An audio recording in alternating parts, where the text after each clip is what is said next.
దేశంలో మోదీ హవా ప్రవాస భారతీయుల హక్కుల సంక్షేమ వేదిక కార్యక్రమంలో జరిగిన విలేకరుల సమావేశంలో కోటపాటి మాట్లాడారు. కోటపాటితో పాటు కొక్కుల విద్యాసాగర్, చిగుళ్ల మహేష్, ఎన్ఆర్ఐ, మలేషియా, వి బాలయ్య, న్యాయవాది పాల్గొన్నారు.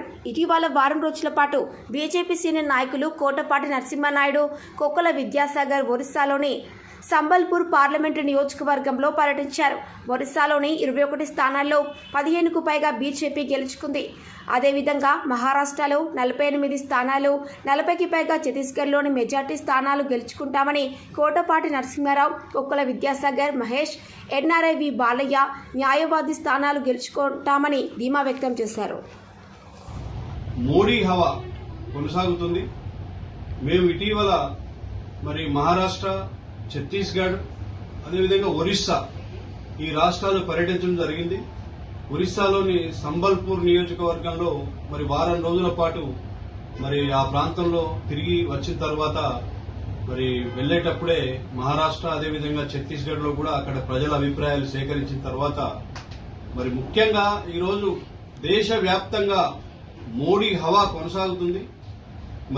మహారాష్ట్ర గాని మిగతా రాష్ట్రాలన్నీ కూడా ఉత్తరాది రాష్ట్రాల్లో కూడా అదేవిధంగా మొన్న మనం తెలంగాణలో చూసాం.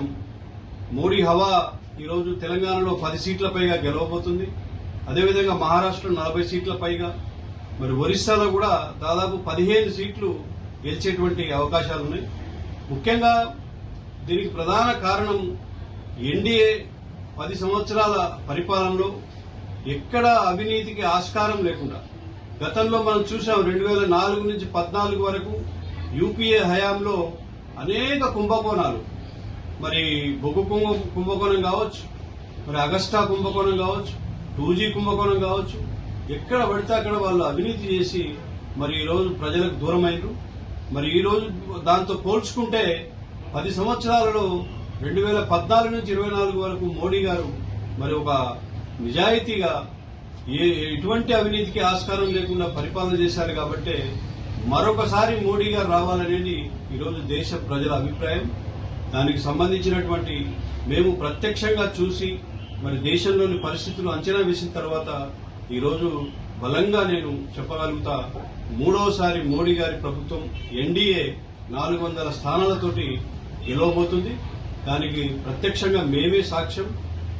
అదేవిధంగా నాతో పాటు విద్యాసాగర్ కూడా వారం రోజుల పాటు ఒరిస్సాలో పర్యటించి వచ్చిన తర్వాత మేము అక్కడ ధర్మేంద్ర ప్రధాన్ గారు కూడా మంచి మెజార్టీతో గెలవబోతున్నారు. అక్కడ తెలుగు ప్రజలందరూ కూడా మోడీ వైపే ఉన్నారని చెప్పేసి ఈ సందర్భంగా తెలియజేస్తున్నారు.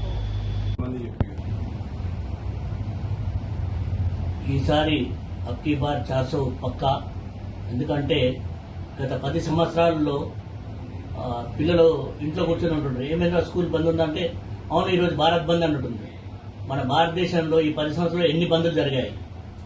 మరియు ఎవరైనా అబ్బాయి బయటకు వెళ్తే ఏమన్నా ఇంకా రాలేదంటే దారిలో రస్తారోకో అయింది, అందుకోసమే లేట్ అని ఉంటుంది. ఈ 10 సంవత్సరాల లోపల ఎన్ని రస్తారోకోలని, ఎన్ని బంద్లని, మరియు బస్టాండ్లో కానీ రైల్వే స్టేషన్ ఉంటే మైక్లో అరుస్తూనే ఉంటుంది. అనుమానాస్పదంగా ఉన్న వస్తువులు ముట్టద్దు, అనుమానాస్పద వ్యక్తులు ఉంటే ఇన్ఫార్మ్ చేయండి అని చెప్తుంది. అవన్నీ ఏమైనా ఉన్నాయా? ఎంత స్వేచ్ఛగా భద్రతగా మనం తిరుగుతున్నాం ఈరోజు భారతదేశంలో అంటే నరేంద్ర మోదీ గారి కారణం. మరియు ఆయుష్మాన్ భారత్ ఇప్పుడు తెలంగాణ కూడా స్టార్ట్ అయింది. చూడండి, ఆయుష్మాన్ భారత్ గత ప్రభుత్వం నిర్లక్ష్యం చేసింది 10 సంవత్సరాలు. ఇప్పుడు ఆయుష్మాన్ భారత్ ఆల్రెడీ తెలంగాణ కూడా స్టార్ట్ అయింది. దీంతో పేదలకు ఎంత లాభం అవుతుంది. కొన్ని రాష్ట్రాల్లో వాళ్ళ వ్యక్తిగత లాభాల కొరకు ఆయుష్మాన్ భారత్ ఇంప్లిమెంట్ చేయలేదు. కానీ ఇప్పుడు తెలంగాణలో ఆయుష్మాన్ భారత్ స్టార్ట్ అయింది. అందరూ ఆయుష్మాన్ భారత్ కార్డు తీసుకుంటే వాళ్లకు ఆరోగ్య భద్రత ఉంటుంది. మరియు ఈసారి ఖచ్చితంగా నరేంద్ర మోదీ గారు 3వసారి ప్రధానమంత్రిగా ప్రమాణ స్వీకారం చేస్తున్నారు.